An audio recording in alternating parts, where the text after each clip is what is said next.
गरीब साध साध सब नेक हैं, आप अपनी ठोरे, जो सतलोक ले जाएंगे वो साधु कोई और।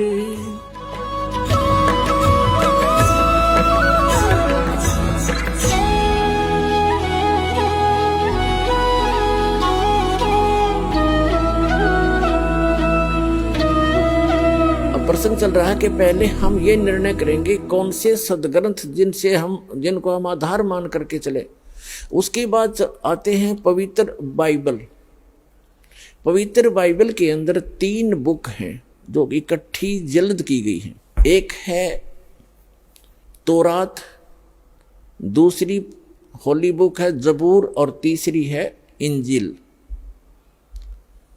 ये तीनों की तीनों बुक का ज्ञान इस ब्रह्म का डायरेक्ट दिया हुआ है, सरपुरुष का। चौथी उनकी बुक है जो इस्लाम धर्म माना जाता है, बाबा आदम से लेकर यहाँ तक उनकी चौथी जो होली बुक वो मानते वो है कुरान। तो वो कुरान का ज्ञान भी सरपुरुष इस ज्योत स्वरूपी निरंजन का ही दिया हुआ है। लेकिन इसने जो वेद ज्ञान दिया, फिर गीता ज्ञान दिया, उसके अंदर इसने मंत्रों के जाप भी दिए हैं कि ये मंत्र भी जाप करने हैं। लेकिन आगे चलकर ये गॉड गिवन स्पिरिचुअल नॉलेज है, इसलिए इसने एज इट इज बता दिया।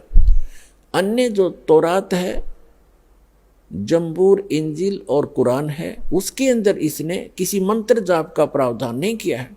जैसे पवित्र कुरान शरीफ के अंदर कहीं पर भी भक्ति विधि नहीं है, केवल जानकारी है। और अपनी साधना के विषय में जब हजरत मोहम्मद जी को जबरील देवता एक बुराक नामक जानवर पर बैठा के और ऊपर के जन्नत में लेकर गया जहां भगवान रहता है 7वें आसमान पर, पर्दे से पीछे से आवाज आई कि 50 नमाज करो। नमाज का अर्थ है परमात्मा की स्तुति। दिन में 50 बार उसको याद करो, उसकी महिमा करो। नमाज का अर्थ है कुछ देर के लिए परमात्मा को याद करना, एक स्तुति करना, उसको सिजदा करना। तो उसने अपने सत्र की विधि बताई है या क्या बताया कि 50 नमाज करो। जब हजरत मोहम्मद जी 50 नमाज का आदेश पाकर वापस आ रहे थे तो मूसा जी ने कहा कि क्या आदेश हुआ आपकी संगत को भगवान की तरफ से, कौन सी साधना प्राप्त हुई? तो हजरत मोहम्मद जी ने बताया कि 50 नमाज का आदेश है। तो मूसा जी ने कहा, मूसा अलैहिस्सलाम ने कहा कि ज़्यादा हैं ये, कुछ कम करवाओ, प्रार्थना करो। तो कहने का भाव ये है कि लास्ट में 5 नमाज उसने बता दी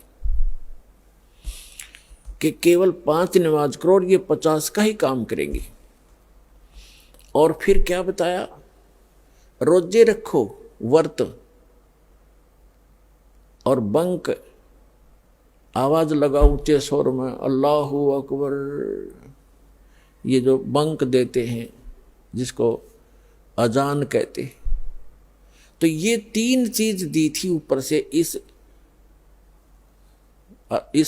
कुरान शरीफ के ज्ञानदाता ने। वही गीता ज्ञानदाता है, वही वेद ज्ञानदाता है। ज्ञानदाता का अर्थ होता है एक तो अपने तरफ का ज्ञान बताना, एक गॉड परमात्मा से प्राप्त ज्ञान को आगे कहना, वो भी गॉड गिवन ही कहलाता है। देने वाला, बताने वाला वही है। और इसी प्रकार उसने क्या किया है, जैसे हजरत मोहम्मद जी के अंदर कोई शक्ति प्रवेश कर दी उस काल ने। हजरत मोहम्मद बोला करते थे, उनके साथ रहने वाले या तो उसको याद कर लेते थे उन आयतों को, या लिख लिया करते थे, जैसा भी उनका प्रावधान रहा है। तो उसने क्या बताया है, जैसे गीता अध्याय नंबर 4 के श्लोक नंबर 34 में कहा है कि जो तत्व ज्ञान परमात्मा स्वयं आकर बताते हैं वो तत्व ज्ञान है।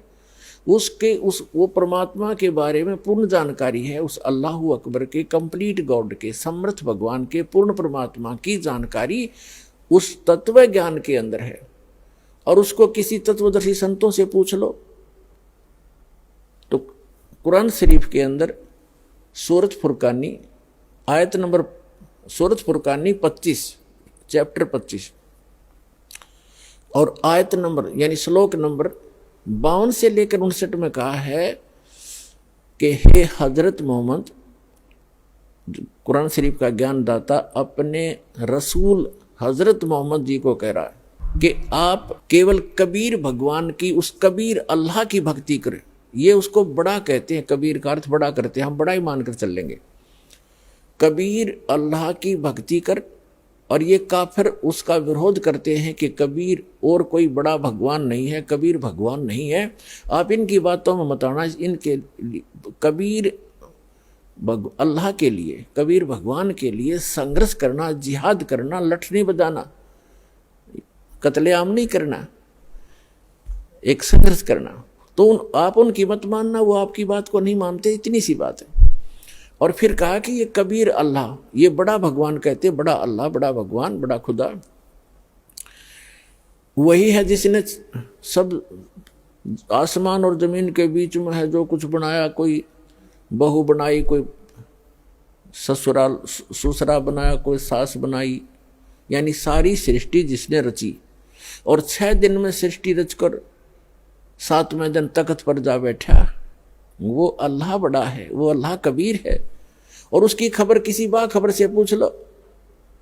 इससे सिद्ध है कि कुरान शरीफ का ज्ञान भी कंप्लीट नहीं है, वेदों का ज्ञान भी कंप्लीट नहीं है, गीता जी का ज्ञान भी कंप्लीट नहीं है।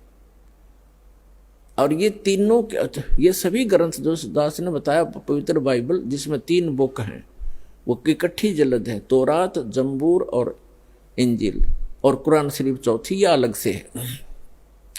ये इसी एक ही भगवान सरपुरुष ब्रह्म ने ही बोला है ये ज्ञान। तो इसने जो सबसे पहले वेद दिए, फिर गीता दी, उनमें मंत्रों का प्रावधान कर दिया था। उसके बाद इसने अपने कंप्लीट अपने हिसाब का ज्ञान दिया है कि 5 वक्त की नमाज, रोजे और बंक, बस बिस्मिल करने का आदेश, कोई हलाल करने का आदेश ऊपर से हजरत मोहम्मद जी नहीं लेकर आए। तो ये आगे प्रथाएं वैसे चल पड़ती हैं जो हानिकारक होती हैं। यदि मुसलमान भाई उसका भी पालन करते, केवल उसी 3 चीज़ों पर रुके रहते, तो बहुत से पापों से बचे रहते और ये जीव हिंसा का पाप इनके सिर ना मंडा जाता। तो आगे चलकर इस कुरान शरीफ के ज्ञान दाता ने इनके कर्म बिगाड़ने के लिए यदि कोई आदेश दे दिया है मांस खाने का, किसी प्रकार के जानवरों का, वो किसी विशेष परिस्थितियों में दिया है, विशेष परिस्थितियों में कहा है उसने, क्योंकि उसने तो आपको यहाँ रोके रखना है। लेकिन पूर्ण परमात्मा का आदेश किसी भी प्राणी को नहीं है। यदि सत साधना करते रहोगे, आपको किसी चीज का अभाव नहीं रहेगा, यहाँ पर भी नहीं रहेगा।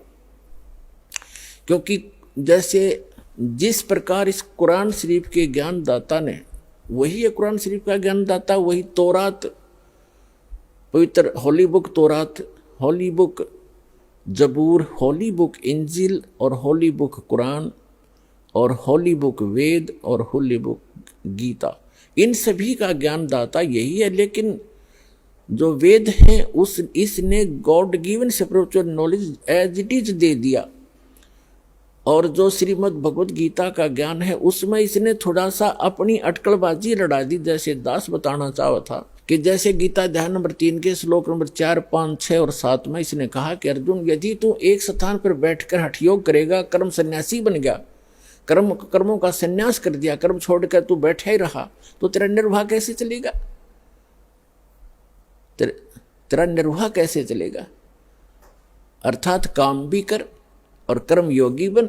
गीता अध्याय नंबर 8 के श्लोक 5 और 7 में इसने अपने सत्र की विधि बताई है कि अर्जुन तो युद्ध भी कर और मेरा सिमरण भी कर। यानी युद्ध से ज्यादा कठिन काम तो हो ही नहीं सकता।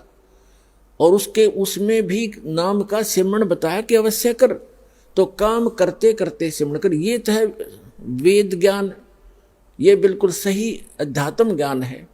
फिर इसने 6ठे अध्याय के अंदर 12 से लेकर और 15 श्लोक तक इसने क्या बताया है कि एकांत स्थान पर बैठ जा, एक आसन लगा, उस पर कुसा बिछा, उस पर मृगछाला बिछा, ना ज्यादा ऊंचा हो ना ज्यादा नीचा हो, नाक के अग्रभाग पर ध्यान रचा, ऐसे सिमरण के ध्यान लगा। ये इसने सिमरण, ये जो हठ योग है, ये इसकी अपनी तरफ की अटकलबाजी है, ये वेद ज्ञान नहीं है।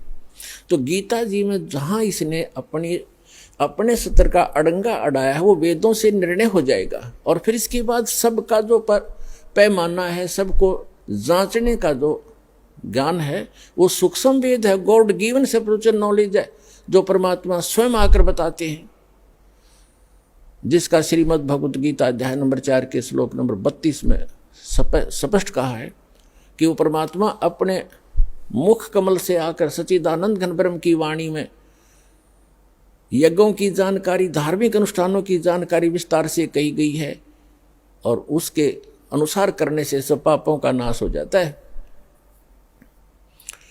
और फिर गीता ज्ञानदाता ने दूसरे अध्याय के 37वें श्लोक पर 38वें श्लोक में दोगली बात कर रखी है।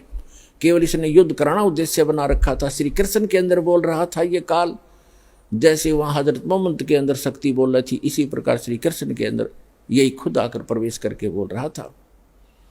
इसने क्या बताया है कि अर्जुन एक तरफ तो कहता है कि तू किसी प्रकार की इच्छा न रखते हुए और युद्ध कर ले, हार जीत की इच्छा छोड़ के और निष्काम भाव से तो युद्ध कर ले, तुझे पाप नहीं लगेंगे। और फिर तुरंत ही लालच दे रहा है कि यदि तू पराजित हो, यदि मारा गया युद्ध में तो स्वर्ग में जाएगा,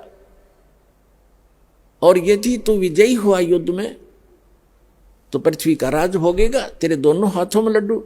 आप देखो ये दोगलापन बा। एक तरफ तो कह रहा है कि किसी हार जीत की इच्छा मत रख, युद्ध कर ले, और फिर तुरंत लालच दे रहा है कि हार गया, मर गया तो स्वर्ग जाएगा, और जीत गया तो पृथ्वी का राज भोगेगा, तुझे क्या हानि। तो ये इस तरह की जो डुप्लीकेसी है, ये इसकी अपनी देन है, ये वेद ज्ञान नहीं है। तो गीता के अंदर इसने थोड़ा सा मिक्स किया है, घना नहीं बिगाड़ा इसने। आगे फिर जैसे पवित्र जो बाइबल है उसको ओल्ड टेस्टामेंट बोलते हैं, ओल्ड टेस्टामेंट यानी पुराना नियम, वो है जबूर।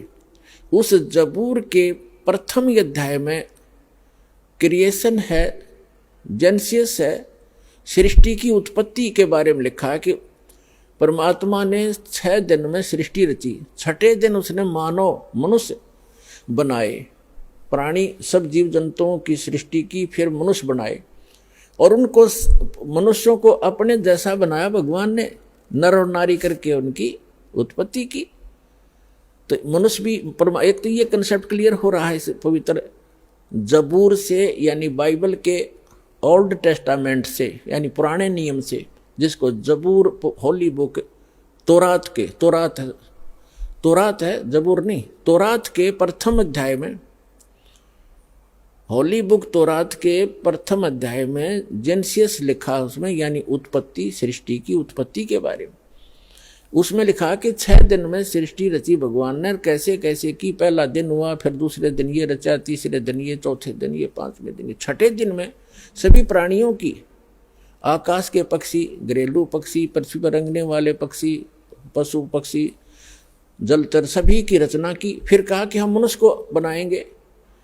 परमात्मा ने अपने जैसा, अपने स्वरूप के अनुसार मनुष्य को बनाया। इसे सिद्ध हो गया कि भगवान भी मनुष्य जैसा है, हमारे ही उनिहार है, हमारा सृजनहार। तो उसके बाद भगवान ने, जिसने सृष्टि रची है, क्रिएटर ने क्या बताया है कि मनुष्यों के लिए छोटे छोटे पौधे और बीज वाले पौधे और फल फ्रूट, इसके अतिरिक्त आप कुछ नहीं खाओगे। और ऐसे ही सभी अन्य प्राणियों के लिए बताया कि घास फूस और छोटे पौधे ये तुम्हारा आहार होगा।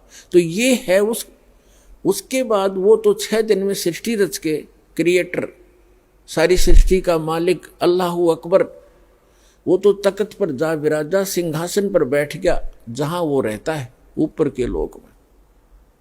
और ये ज्ञान बताया है इसी ने, जो गीता ज्ञान दाता है, वेद ज्ञान दाता है, कुरान ज्ञान दाता, उसी ने वो ज्ञान बताया है कि उस परमात्मा ने ऐसा किया। तो वो आदेश है उस कंप्लीट गॉड का, पूर्ण परमात्मा का, अल्लाह अकबर का, कि कोई किसी ने मांस नहीं खाना, फल फ्रूट भरपूर, काजू किस्मत सेब संतरे। अब जैसे गरीबदास जी कहते हैं कि बासमती चावल पकावे और घरत खांड टुक डार, और गरीबदास करो बंदगी ये कूड़े काम निवार।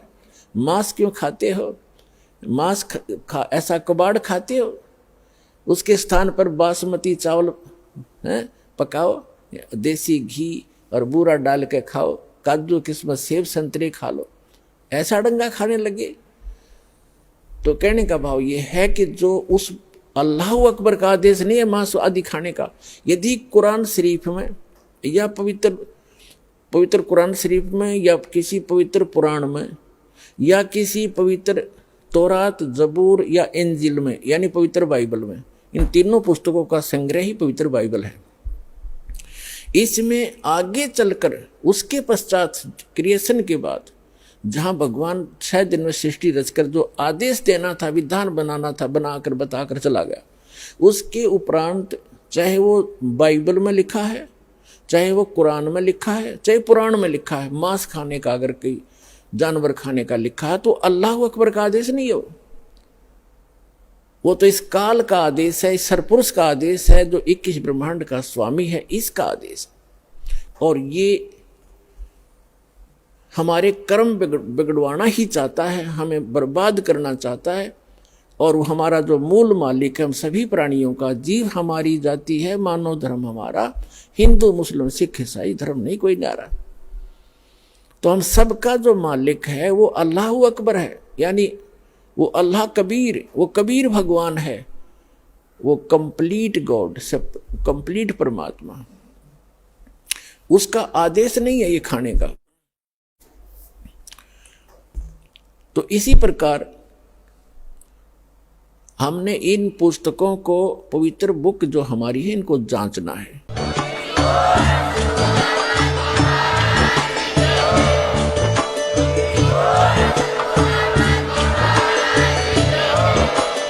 आप सुन रहे थे जगत गुरु तत्वदर्शी संत रामपाल जी महाराज जी के मंगल प्रवचन। अधिक जानकारी के लिए विजिट कीजिए हमारी वेबसाइट www.jagatgururampalji.org। संत रामपाल जी महाराज जी के शुभ आशीर्वाद से पूरे विश्व भर में 500 से भी ज्यादा नाम दीक्षा केंद्र हैं, जिन पर संत रामपाल जी महाराज जी द्वारा ऑनलाइन निशुल्क नाम दीक्षा दी जा रही है। अपने नजदीकी नाम दीक्षा केंद्र का पता करने के लिए संपर्क करें 8222880541।